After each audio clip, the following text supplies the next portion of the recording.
Welcome again to PR Presents. Hope you've all been keeping well out there. Now, with a further lockdown enforced in the UK, it's a reminder for a lot of people of the uncharted times we've had this year of being stuck indoors and having a huge void to fill. But this year, for a Birmingham father and daughter, they've had other ideas as their creative side has raced to the surface. And that's just the surface of a Cosmic Cat Cup. Tobie Lang, good to see you. Hello, Patrick. How are you? Well, Tobie, lockdown has seen the whole world scratching its head this year for trying to think of some contingency plans for both work and play. Tell us about this family venture of yours you set up. Yeah, basically, it was a combination of exactly what you're talking about there, and in the sense that lockdown, for me, it kicked in lockdown around, for most people, but around the same time, I was working at university, and that takes all my time up. Throughout the week, and then on the weekends you just chill and you don't really do anything. But all of a sudden I was found with this abundance of time, and because I live on my own and in a new city, and I didn't know anyone, and we were all locked down anyway, I didn't have anything or anyone to interact with or do.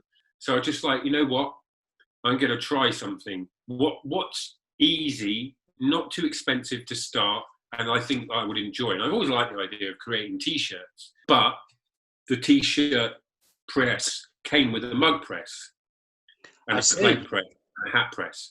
So the mug press started, and I thought, okay, let me have a look at mugs. So I looked at mugs, mildly more expensive, not that the profit margins aren't as big, but I didn't want something that was going to consume my life. I wanted something that could act in the background, support my income, and maybe supplement it and build up over time. And so I thought, you know what, let's have a go. Those that do achieve, and those that think about it and don't do it, don't achieve. So I was just like, you know what, I've got the money. It wasn't a lot of money, just under 700 quid. I put it on my credit card. I didn't have any money, but I just paid off, due to lockdown, a massive chunk of my credit card. I was like, now I have this money.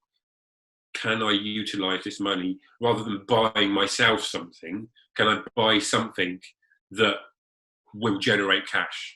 So I just watched probably about 20 hours of YouTube videos about mug sublimation, mug printing, T-shirt printing, business running, setting up an Etsy store, all that sort of thing. Followed it through, and here I sit 2 months after opening, having sold just shy of 20 cups, I think. Wow, in just 2 months? For a single person, on his own at home, a lot of the time it's worked out really well, because I come home and, like, say 1 week I might have 3 orders, and it literally takes half an hour to make a mug, to print it and everything. The rest of the time is designing. Has lockdown caused any particular delays or even hurdles as a result of getting these mugs produced? Not at all in any way, shape or form, because I do it all my in-house. It's literally just a case of the order comes in, I print it, I take the cup to the post office and I post it. It's been quite seamless from having done nothing like it, to suddenly, like yesterday, actually this morning I got an order for one of my cups from the USA. So, and like after this interview, I'm going to press the mug and send it off, that sort of thing.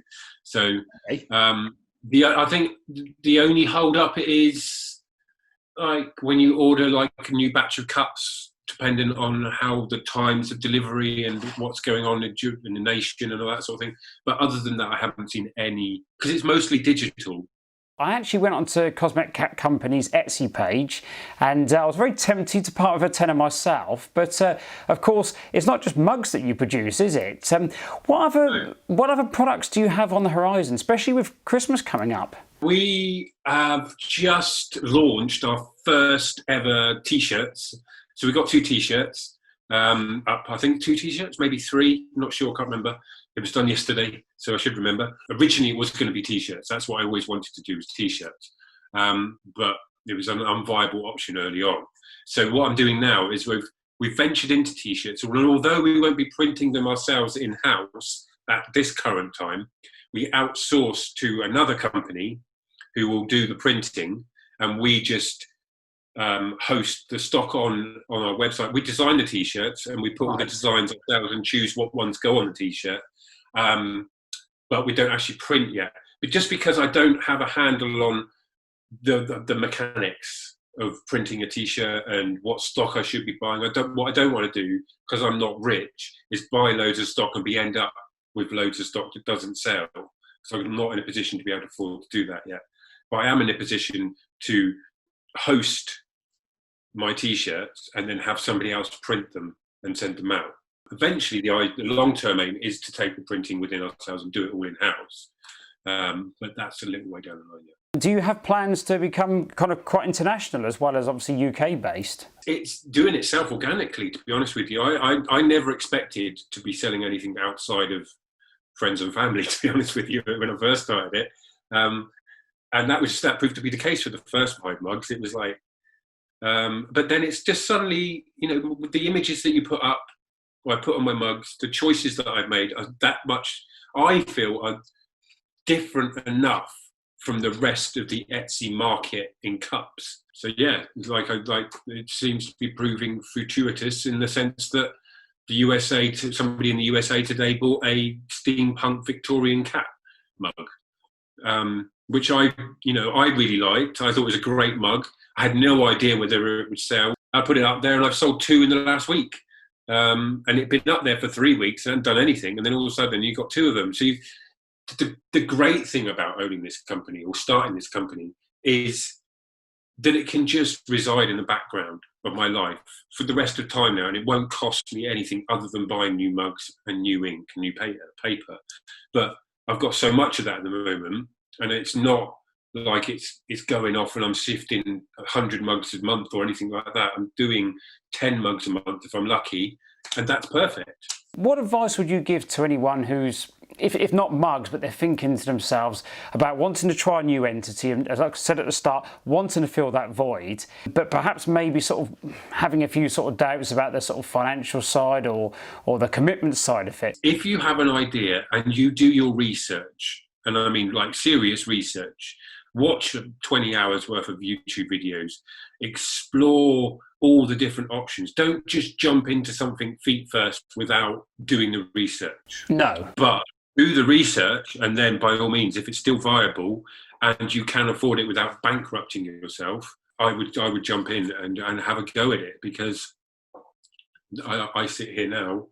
I had no idea that any of this was going to happen at the end of August. It was Lana was down and we were talking about it at the beginning of August, and I come up with the idea and I was like, "What do you think to this?" And she was like, yeah, why not? Let's do it. Let's do it. And I was like, okay then. So the deal we've got, because she doesn't live with me, is that every design that I have or I come up with, I run through her first, and she gives me the yeah or nay. It's going to work. It's not going to work. And she has done, and there's been a couple of mugs that I haven't released because she's gone, no, that's rubbish. She's just got a casting vote then. yeah, exactly. And yeah, so it's worked out that that's how we've done it. And every too often she'll be like, oh, I thought this would be a really good idea for a mug, and then I'll go and create it and send it to her, and she'll look at it and decide if it will work or not. And we just build it that way. And again, like, this is pipe dream stuff, but if it did do well, it's something that I can hand on to her. Look into it as far as you can go with it. Explore stories, successes and failures that other people have gone into, and you can find all of that out through YouTube. Talk to other small Etsy store owners. You can just find them on Instagram and ask them a couple of questions. I was lucky enough to have a neighbour who I met through lockdown, but it was talking to her and her just basically saying, I didn't know what I was doing, and I just did it. And I decided at the beginning of December I was going to do it, and then on the 26th of December I opened, and now I'm stood here earning £1,000 a month from home by myself. And I was like, you know what? You're right. Excellent. Well, Tobie, it's been great to catch up with you again. And like I say, a real inspiration to us all out there to see these bright and happy things at a time when they're very much needed in the world. So good luck with it all.